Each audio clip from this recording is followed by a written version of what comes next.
Okay then, in that case, hi everybody, welcome to another episode of Designer and Developer Having Coffee podcast.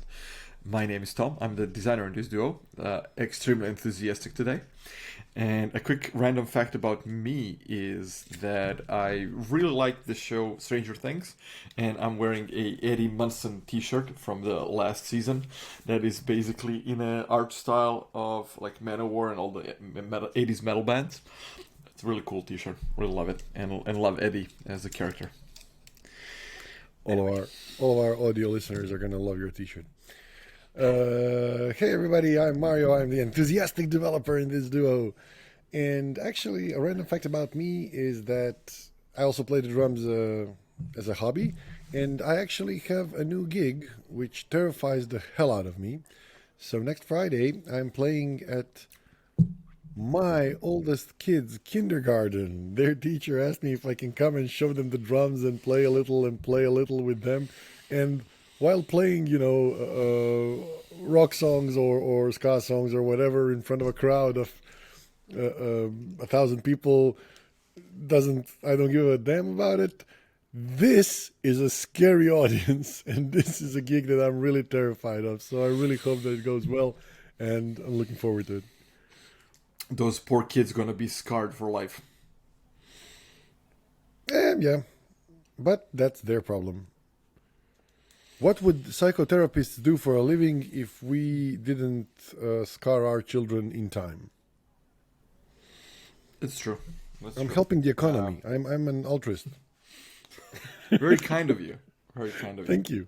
By the way, I'm also doing this from a remote location, so you will see that there is weird walls and things like that, and that I don't have the hat on, and that I actually had a haircut. This is because I'm traveling, so yay. Well done. Thank you. You're traveling. Well done. Introduce our topic for today. Our topic today is something that happens a lot and maybe shouldn't. It's meetings.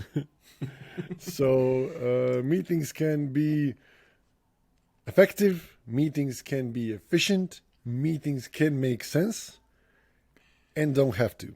So we're now And gonna meetings can also be an email. meetings could have also been an email.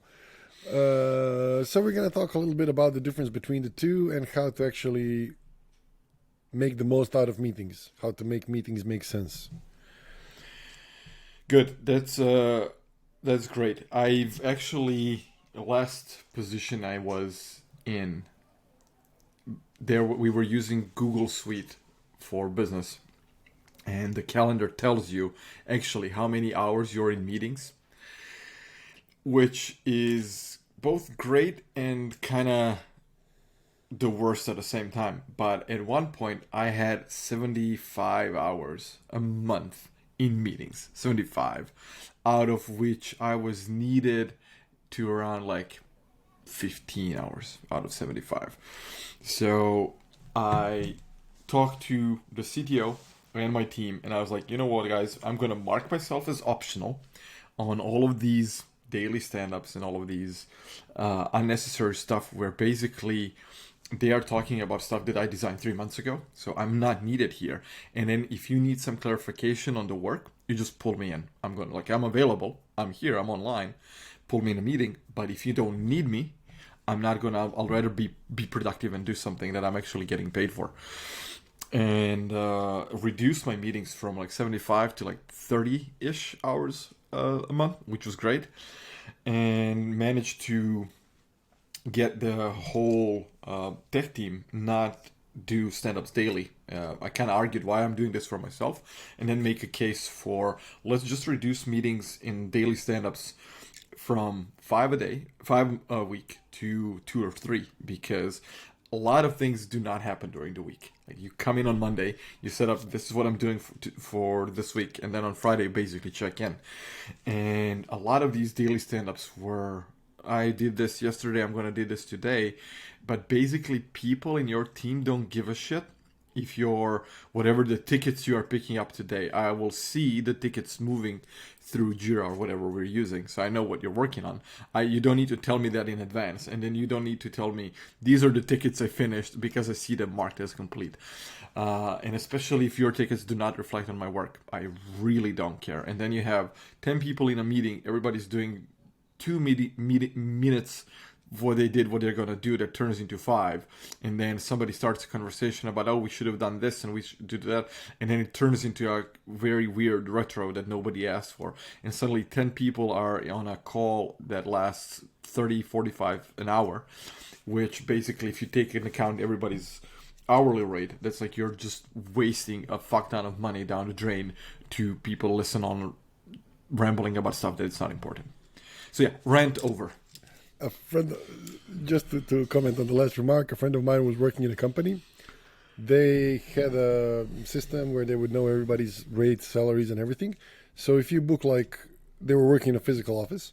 So if you book, I don't know, this hall and say that these are the people that are going to be attending the meeting, in the beginning of meeting, you have to say, okay, this person showed up, this person showed up, this person showed up.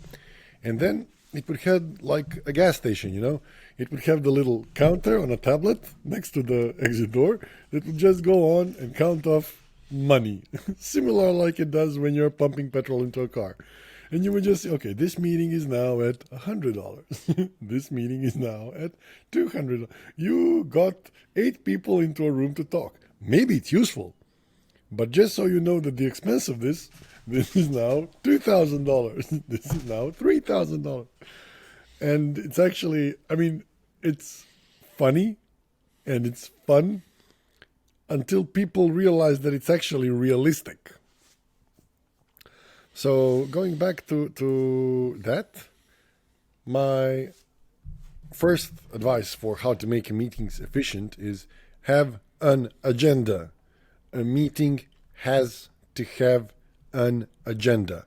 So I was working in different companies, in different teams, and we always had an agenda. Ideally, that agenda was emailed to everybody beforehand so that people could think about what they have to contribute and that we could, have a discussion about it.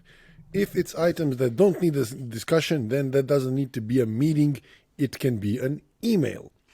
Very often it is things that need a discussion, so you do want to have an email, but you do want to say, okay, today we're going to cover this topic, these 3 points, this topic, these 3 points, this topic, these 3 points.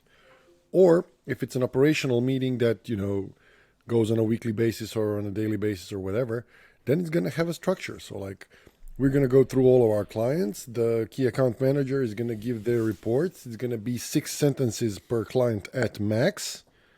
The salesperson who sold it is going to give their comments 2 sentences max. If it's anything more than that, then it ends up with, there is more details. We can have a call with the relevant people right after this.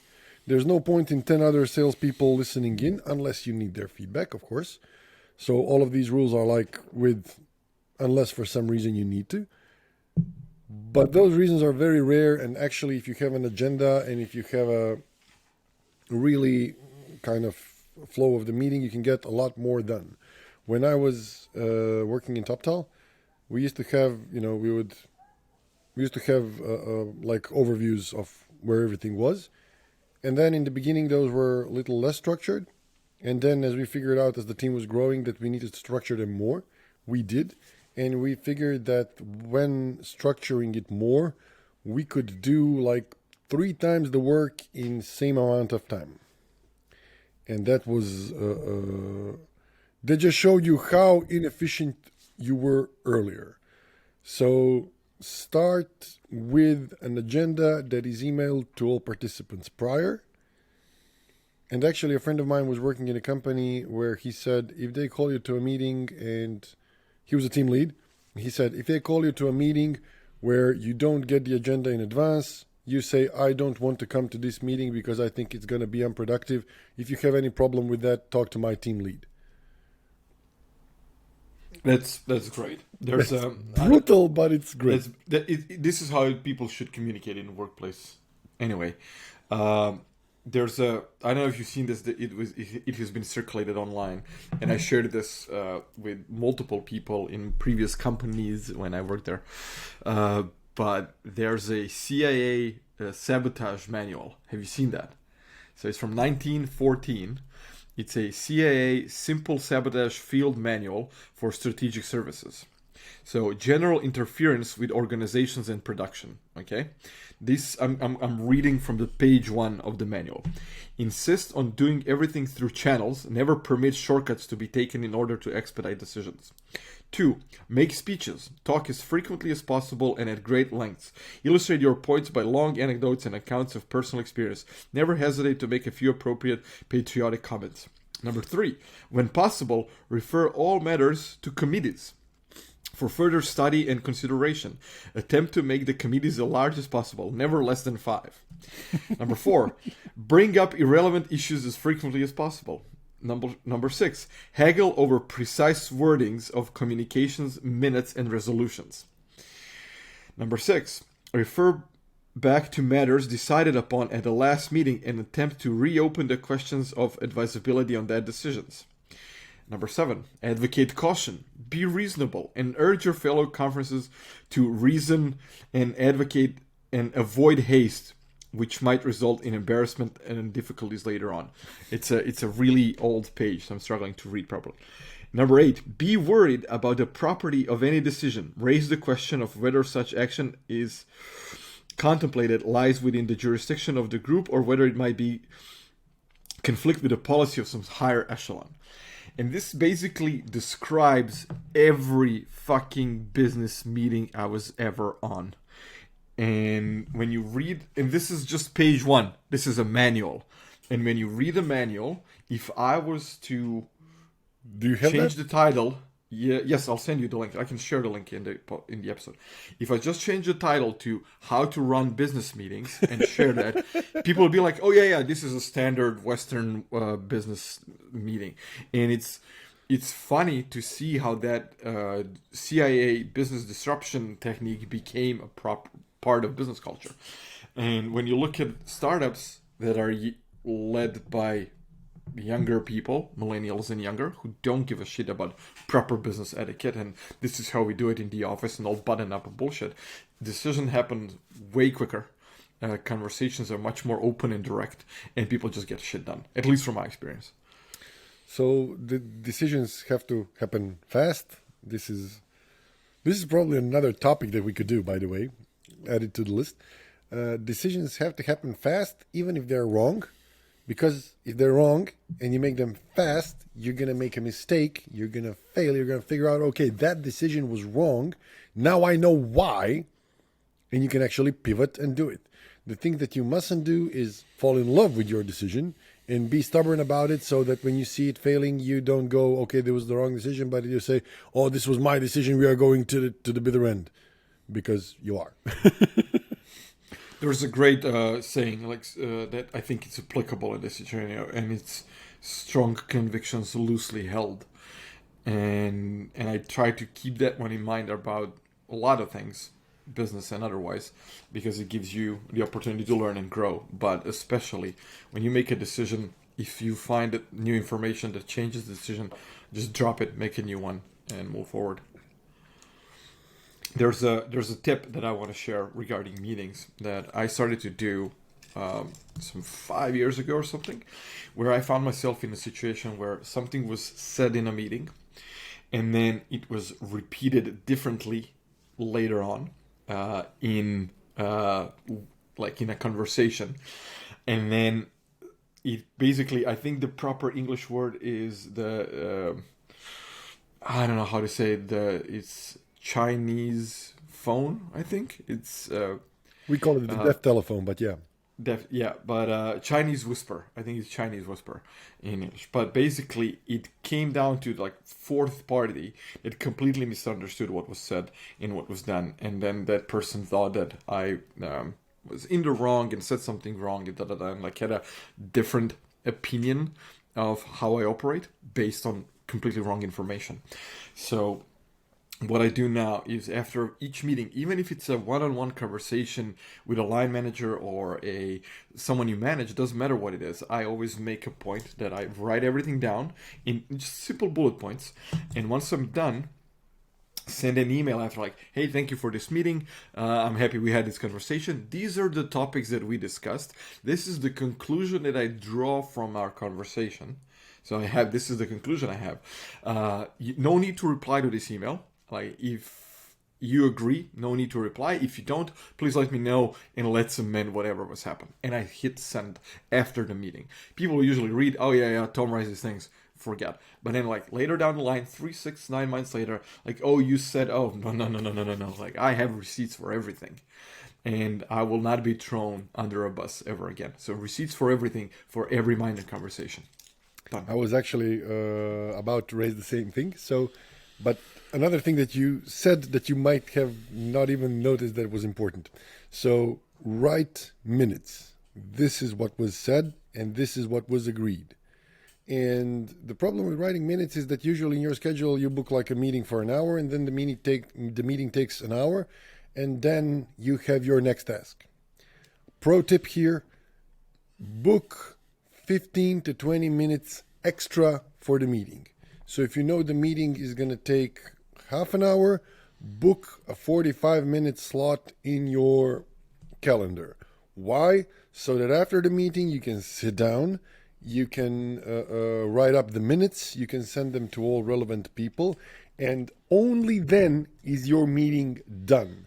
If you don't do that, then your meeting isn't done, and you are going to get into trouble where people misinterpret what was said and people interpret it in their own way, because they are people, they are human beings, and that's how mind works. Even if there is a designated person that takes minutes, make sure that you have your own, and if they follow up with minutes, then you can say, okay, this is also my take on things. But make sure that you have it in written, because that's very, very, very useful for later on. And another thing that you mentioned is something, again, that I learned by trial and error. Probably most of you have as well. Use implicit confirmation. So you can write, this is what we spoke about, point 1, point 2, point 3. This is what we agreed on, point 1, point 2, point 3. And then you can finish up with, please confirm that you agree. If you do this like that, then you leave yourself in a situation where they can say, hey, I never read this email because I get too many emails and I didn't confirm, so it doesn't count. Or you can do what Tom did there and say, we agreed on this, point 1, point 2. My conclusions are point 1, point 2, point 3. Comment if you disagree. Hey, but I never read your email. That's fine. That's not my problem. Perfectly fine. Yeah, so always book time to write the minutes, and always always make sure that your email is implicitly confirmed unless explicitly objected to. Two pro tips. Also, one thing to add on top of that is when I need like an explicit confirmation on a certain thing, and I've seen this with organizations where people, especially in the Western companies, are avoiding or dodging responsibility, especially if they are not like senior management or leadership. Nobody wants to make a final decision. It's always kind of like a group decision, right? So it's like, oh, we are doing this, but like, who is actually making a final call on the date, the actual specific, like who is making the final sign off? Even if it's a group decision, what I would do is I would write a spec, or like, this is what we're building, since this is my job. So I write, okay, the new feature is going to be this, this, and this. We are building this first. This is for the stage 1. Then we want to test with the users. In stage 2, it's coming this, and this functionality, whatever. It's agreed with product owner, lead developer, whatever. So we all agreed on this. So it's a group decision still. I put it into a document, let's say a Google Docs, and then tag everybody at the end of a document, add a little checkbox, and make sure that they tick the checkbox and they leave a comment that they agree. So you basically then timestamp it, like, oh yes, like you select your name, write a comment like, yeah, I agree, whatever, and then it stays there. So in that way, I have a confirmation that you've read it, you agreed. And then when somebody asked online, like, who made this decision? Like, oh, we did. These are the people signed for it. And then there's no backspace, and then there's no dodging the responsibility. And this happened a couple of times where people would not reply. So I would chase them like, hey, have you seen the, like, oh, I read it. Like, please sign it. Like, I will. No, no, no. Like, we are not starting until you sign. I'm not starting. And then I would literally grab the CTO. And I was like, look, I have this ready. These people don't want to sign. They are dodging responsibility. Make them sign. And then he would send an email and it would get signed. But like, don't dick around with me anymore. And this is unfortunately what comes through trial and error with years of experience. But hopefully someone younger is listening to this and knows how to avoid this in the future. People are afraid to talk to the leadership or whatever the power may be, people in leadership positions, but actually want to get shit done. So just ask for their to cover your ass if it's going to help you down the line, and it will for sure. I was just about to say we've learned a lot of this on trial and error basis, but this is what the podcast is for. So hopefully somebody might be listening that might say, okay, this makes sense. I'm going to try to use it without actually having to learn it. Most things not. Most things you do have to learn in your own skin, but not necessarily all of them. So hopefully someone gets some value out of this. Another cool thing, and this was actually learned this on my first job, especially when you come to on-site meetings like physical presence and everything, but it also applies to online meetings. When you take notes, a much better impression is left if you take it with pen and paper versus taking them on a machine. And for me, this works for two reasons. One reason is that paper and pen is much more flexible. You can draw arrows, you can draw diagrams, you can scratch stuff off, you can tear out the piece of paper, throw it away. You can do that really quickly in real time while everything is happening. You cannot draw a diagram in an electronic tool on your device as quickly as the conversation in the room is happening. Maybe you can. Maybe I'm just old and suck at new UIs, but it's extremely difficult.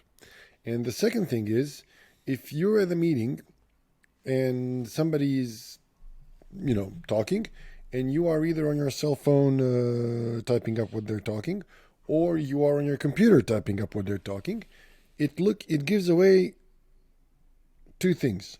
First, it gives away that you're not paying attention because you're doing something else. Even if that something else is actually typing up what they say, the impression that they get is that you're not at all listening to that person. You're playing freaking Clash of Clans. And the second is that your activity while doing something on this and doing something on the phone is distracting others to look at, oh my God, what he's now doing on his phone, as opposed to pen and paper, which is kind of plain and they see that you're writing and everything is clear. This, again, might be a generation issue, so it might not apply to our younger listeners if we have any, but it's really something that I think gives a lot of value.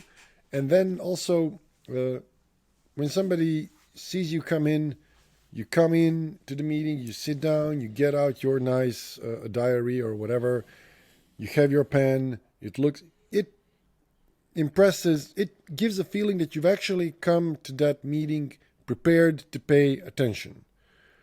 When you get in there and take out your cell phone, and have it in your hand, it kind of gives the impression, oh my God, this is just another meeting. And it's not necessarily going to make an actual difference, but it makes a lot of difference in perception, and you can gain points in your coworkers' eyes easily by just having around a pen and paper. And come on, that's not too difficult.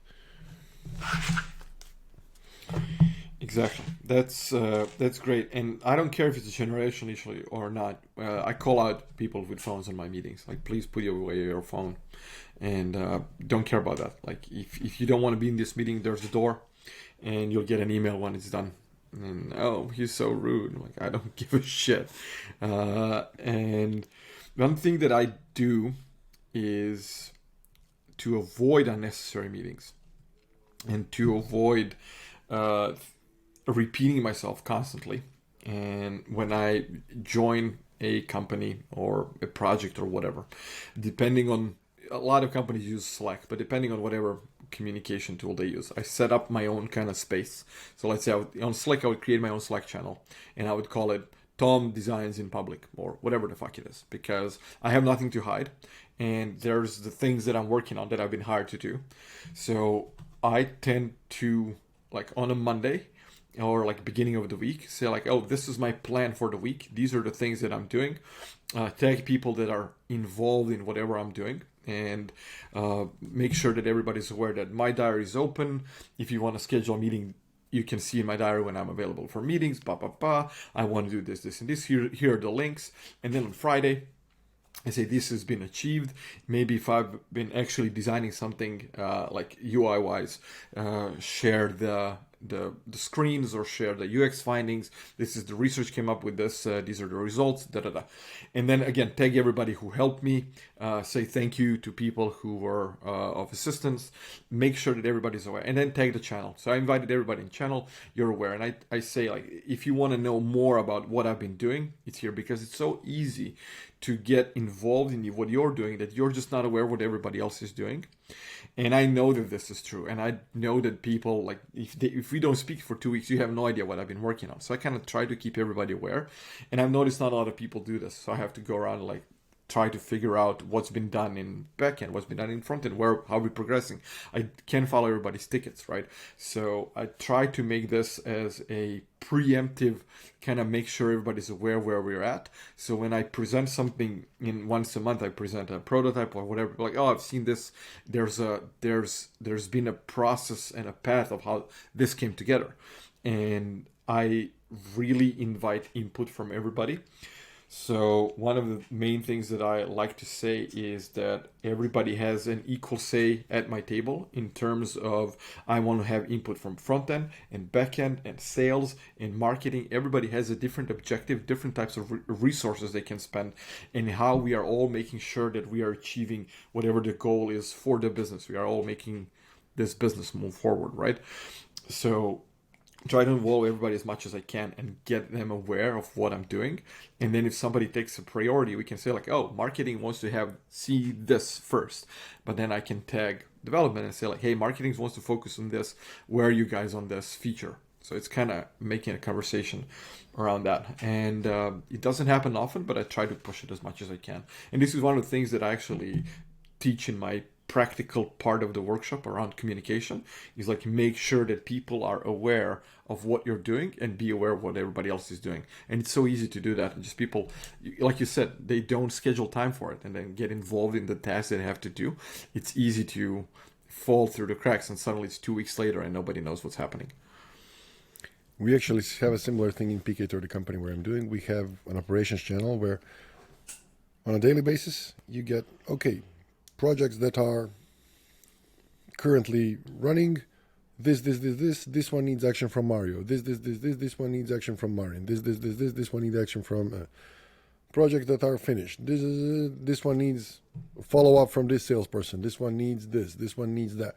And basically you get on operations what's happening, you know what's happening, you know who needs which action. You can't comment on each of them, but you're aware of what's happening in the, you get a quick glimpse of what's happening, and if you follow that, you know what's happening with the company every day. Another thing I wanted to point out on meetings, what can make it more effective, is quote unquote the completion of meeting. And we've already said a few tips. So after the meeting, leave some time for you to write minutes, and make sure that you make minutes and email them to relevant participants of the meeting. The third thing that I think is really, really, really important, and that I bugged my teams a lot about, is minutes need to become an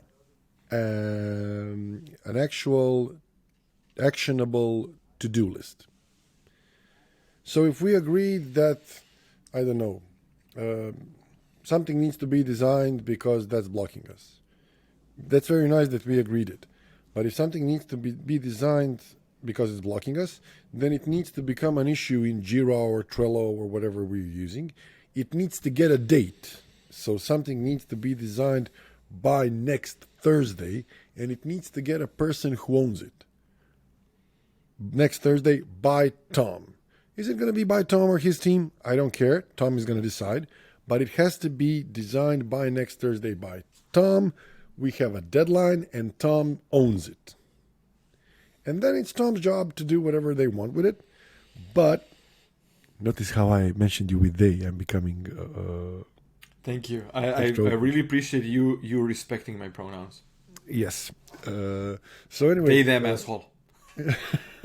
So anyway, you need to make things into actionable to-do items that are assigned to a person or a team and assign a deadline. Because then at next meeting, if you want, you can do a quick recap of, okay, last time we agreed on this. We can check where we are, and then you can check the Jira plan. Okay, this is in done, this is into doing, this is on staging, this is, and then you can see, okay, our last meeting made sense because it actually got stuff done. And when you actually see meetings resulting in stuff getting done, then meetings make sense. When you see meetings resulting in more meetings, like in the CIA manual, then meetings don't make sense and you feel frustrated about them.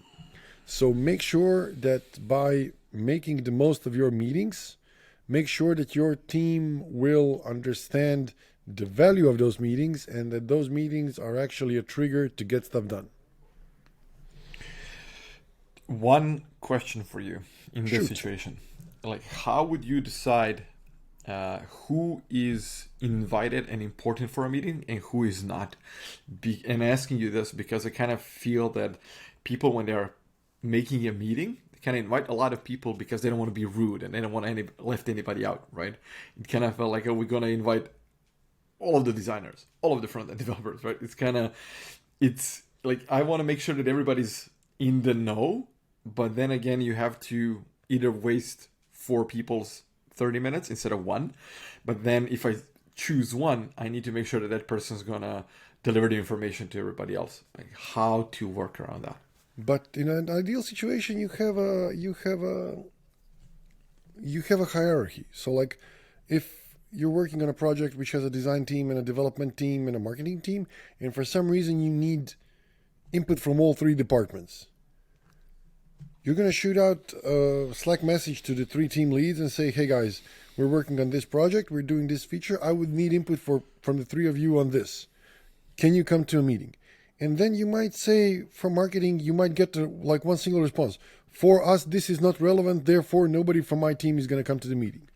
From the design team, you can say, okay, I'm going to come. A team lead can say, okay, I'm going to come. I'm going to pick up the requirements, and then I'm going to see who's going to do it because we are pressed with resources and whatever. And from the development team, you can say, you can get a response from the team lead that says, okay, I understand what you need. I won't do it, but I don't know. This person is in charge of that particular feature. They can come in. They can handle the meeting. So if you do it in advance, and if you say, okay, this is what the meeting is going to be about, and this is the agenda that I need, and this is the input that I need from other departments, then you make it easy to know who needs to be present at that meeting. If you say, hey, I need brainstorming, let's just hop on a meeting, then it's possible that you're wasting people's time. And I'm not saying that brainstorming meetings aren't useful. Brainstorming meetings can be useful, but then their agenda is indeed brainstorming. This is the topic. These are the problems that we are having, and I have no idea how to solve them, so I need 5 of you to come in and brainstorm with me. So that's also an agenda, but like a meeting where, hey, I would need people from sales, marketing, and design, and then we're going to discuss. No. I mean, no. Just no. Just no. Make that meeting an email. Yeah, but like make an agenda for that meeting as to what the meeting is trying to accomplish, because the goal of a meeting is to solve a problem. If the goal of your meeting is not to solve a problem, then that meeting doesn't have a purpose. And if the goal of the meeting is to solve a problem, then it can actually have an agenda describing what the problem is, what are the ideas, and let's discuss the potential ideas. So I don't think it's a difficult concept. I think it's a neglected concept.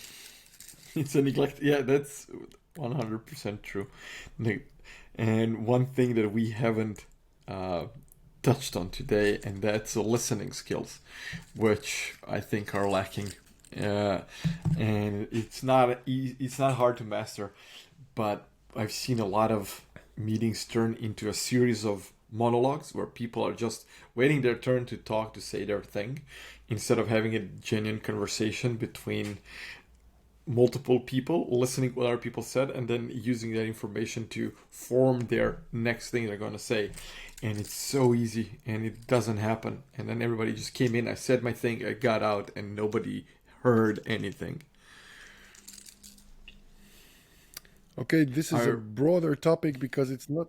This is a broader topic because it's not just about the meetings; it's about communication in general. Um, Yeah. I've addressed it, and actually, I've given a talk on a web conference called Webcam Zagreb in 2017. I'm gonna say about debugging communication and what I think about that. If it's possible, Tom, it would be amazing if we had a link to that. Not that I'm Absolutely. promoting myself because I obviously am, but it would be so cool to have it. But It's a great talk. basically, So yeah.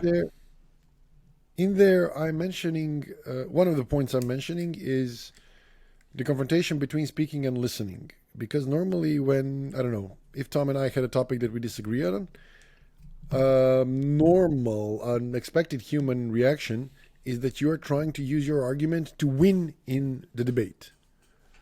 It's natural for human beings to try to defend their position and to try to win. But if you're just speaking and focusing on how to give your own arguments and how to win in the debate, in the end, you might win, congratulations. But you might lose the opportunity to learn anything from what the other person was saying because you're immediately dismissing it as wrong and not even focusing on it because you're focusing on your own arguments and your own supporting points.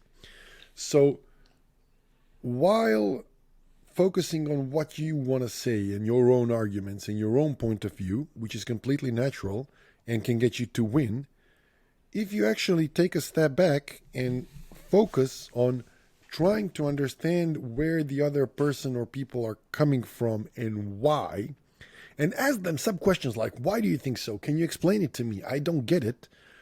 But if you focus on their position, on what they are coming from and why, then you can actually extract value from what they are saying. And this is a skill, again, like Tom said, it's a skill that can be learned. You just think about it, you figure out, okay, this makes sense, and you start focusing on it, and with time it comes natural.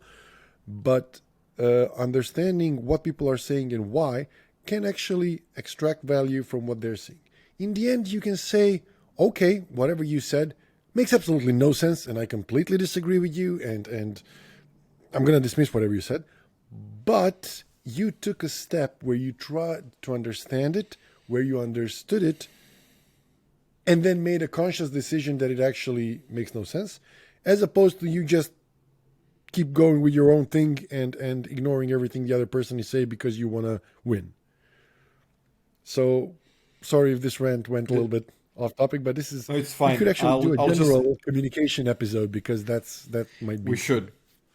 We should. There's a great book on that topic from Edward de Bono called "Having a Beautiful Mind: How to Have a Beautiful Mind." I'll link that as well because I think it's a great addition to what you said. And with that note, we're gonna wrap it up for today. One thing that is a skill is also know when to end a meeting.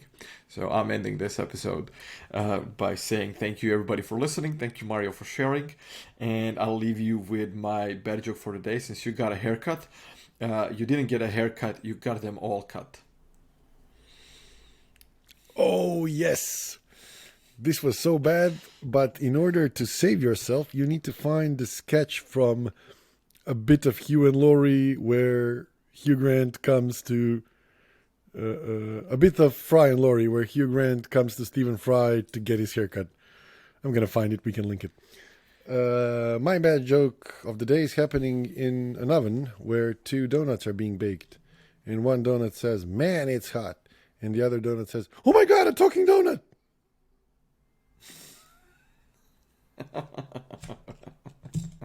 Nope. Jesus Christ. Okay. Okay. Okay. Thank you everybody for I listening. tried. Like, subscribe. I love people to leave comments. And we'll see you in the next one. Bye. Enjoy. Bye.